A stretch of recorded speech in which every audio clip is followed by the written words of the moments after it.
Hi guys, welcome to our Wix Studio Editor series. A great website needs a great structure.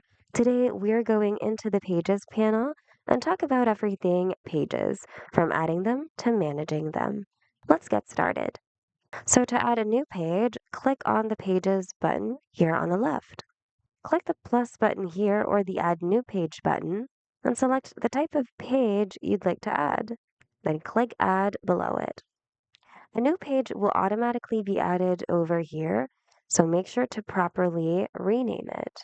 By the way, your Pages panel is also your site menu. So if you want to change the order of your navigation bar items, just click and then drag and drop it according to your preferred order. Just like that. Click the three dot icon next to any page you want to manage and then open Settings.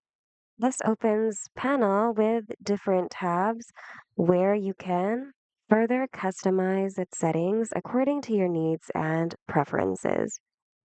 And there you have it. Managing your pages effectively keeps your project clean and your user experience smooth. Hope this video was helpful. If you need more Wix tutorials, check out our channel and consider subscribing as well. Thanks for watching and see you guys in the next video.